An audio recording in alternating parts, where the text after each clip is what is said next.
विश्व के सभी मेरे साथियों को राजरत्न अम्बेडकर की ओर से जय भीम, नमो बुद्धाय। द अनटोल्ड अम्बेडकर के छठे भाग में आप सभी लोगों का स्वागत है। कल यानी 14 अप्रैल 2020 को हम लोगों ने पूरे विश्व में डॉक्टर बाबा साहब अम्बेडकर जी की जयंती मनाई।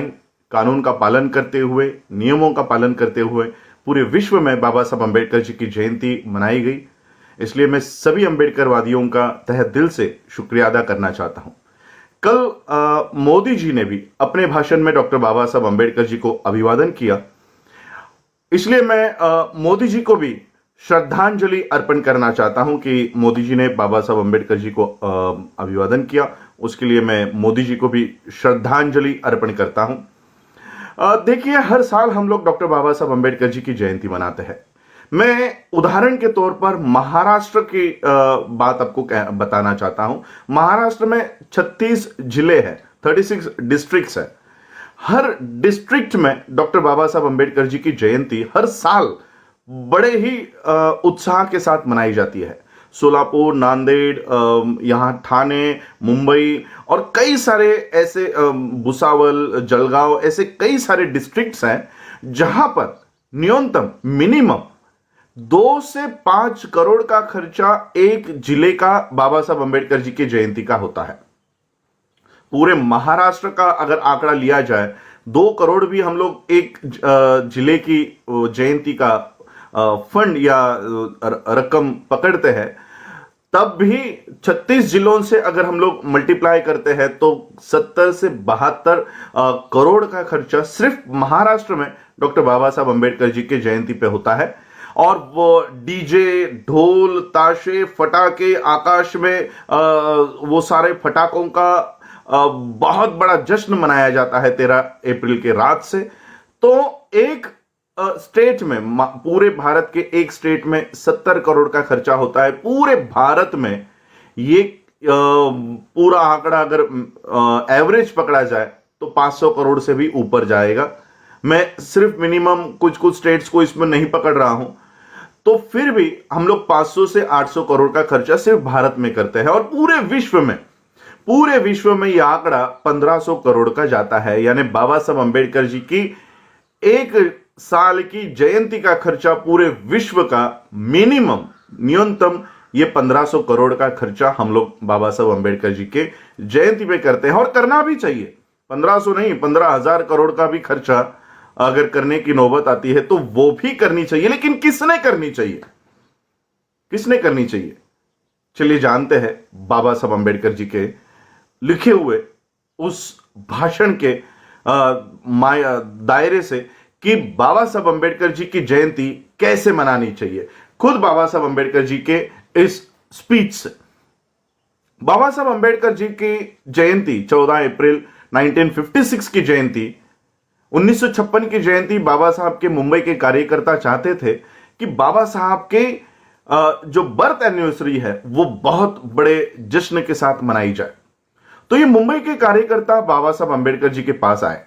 बाबा साहब अम्बेडकर जी के पास आकर इन्होंने कहा कि बाबा साहब, हम आपकी ये जो बर्थ एनिवर्सरी है, आपका जो जन्मदिन है, ये हम मनाना चाहते हैं और मुंबई में यहां पर हमने कार्यक्रम का आयोजन किया है, तो हम आपसे विनती करना चाहते हैं कि आप उस कार्यक्रम में आए। बाबा साहब ने उन कार्यकर्ताओं को, मुंबई के कार्यकर्ताओं को मना कर दिया कि मैं ऐसे कार्यक्रम में नहीं जाता, मैं ये कार्यक्रम में नहीं जाऊंगा। तो ये मुंबई के कार्यकर्ता मायूस हो गए, लेकिन उन्होंने हार नहीं मानी। इन्होंने क्या किया, ये बाबा साहब के नजदीकी और कोई कार्यकर्ता है या रिश्तेदार है, ये उनके पास गए और उनको उन्होंने मनाया कि आप प्लीज कृपया करके बाबा साहब को मनाइए और इस कार्यक्रम में उनको आने के लिए कहिए। बाबा साहब को बहुत मनाया गया। तब बाबा साहब ने कहा कि ठीक है, मैं थोड़ी देर के लिए इस कार्यक्रम में आकर चला जाऊंगा। बाबा साहब के जन्मदिन का कार्यक्रम और बाबा साहब को ही चीफ गेस्ट उस कार्यक्रम में बनाया गया है। बाबा साहब उस कार्यक्रम में जाते हैं और उस कार्यक्रम में जो स्पीच बाबा साहब ने दिया हुआ है, ये स्पीच दरअसल ये अनटोल्ड बात भी नहीं है, ये बताई हुई बात है, जाहिर बात है, लेकिन फिर भी हम इस बात को अनदेखा कर लेते हैं। बाबा साहब अपने स्पीच के लिए खड़े हुए और बाबा साहब ने अपने स्पीच में कहा कि मेरा जय जयकार करने के बजाय मेरा जो अधूरा रहा हुआ जो काम है उसको पूरा करो। और कैसे पूरा करो? उस काम को पूरा करने के लिए अपनी जान की बाजी लगा दो। बाबा साहब ने उस स्पीच में हम लोगों को कहा कि मेरा जय जयकार करने के बजाय मेरा अधूरा रहा हुआ काम पूरा करो। पूरे विश्व में आज बाबा साहब की जयंती हम लोग मनाते हैं। 1500 करोड़ में यह आंकड़ा इसलिए आपको बताना चाहता था कि 1500 करोड़ एक साल में हम बाबा साहब की जयंती के लिए मनाते हैं, लेकिन उसी बाबा साहब अंबेडकर जी की व्यवस्था को हम आज तक खड़े नहीं कर पाए। हमारे पास भारत में बाबा साहब अंबेडकर जी का ये सारी स्पीचेस, राइटिंग्स बताने वाली कोई यूनिवर्सिटी हमारे पास नहीं है। हमारी बातें बताने के लिए हमारे पास आज कोई मीडिया नहीं है, हमारे स्कूल्स नहीं है, हमारे पास हमारे हॉस्पिटल्स नहीं है।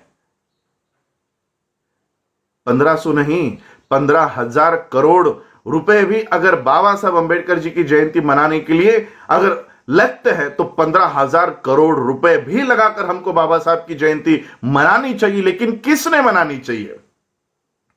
जो बाबा साहब के अधूरे रहे हुए काम को पूरा करने की जो कोशिश करता है उसने बाबा साहब की जयंती मनानी चाहिए।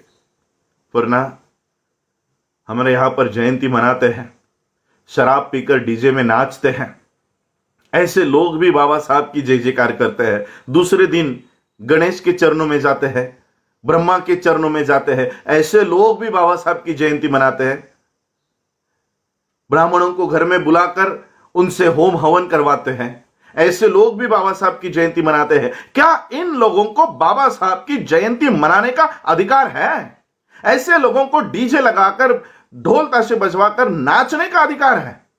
और इसलिए मैं ये बात आज आप लोगों के सामने रख रहा हूं कि बाबा साहब ने अपने जयंती के लिए, अपने जन्मदिन के लिए खुद कहा कि मेरा जय जयकार करने के बजाय मेरा अधूरा रहा हुआ काम पूरा करो और उसको पूरा करते समय अपनी जान की बाजी लगा दो। और इसलिए 1200-1500 करोड़ नहीं, 15,000 करोड़ रुपए भी अगर बाबा साहब की जयंती मनाने के लिए लगता है तो हम वो देने के लिए, वो खर्च करने के लिए तैयार है। लेकिन दूसरे दिन से बाबा साहब के अधूरे रहे हुए काम करने के लिए जो तैयार है, ऐसे ही लोगों ने बाबा साहब की जयंती मनानी चाहिए। ये राइटिंग एंड स्पीचेस के 18वें खंड के तीसरे भाग में से ये स्पीच, पूरा स्पीच वहां पर लिखा हुआ है। और यही बात मैं आज आप लोगों को बताने के लिए अनटोल्ड अंबेडकर में मैंने ये टॉपिक चुना। आप लोगों ने मुझे सुना, उसके लिए आभार, धन्यवाद। जय भीम, जय भारत, जय बुद्ध।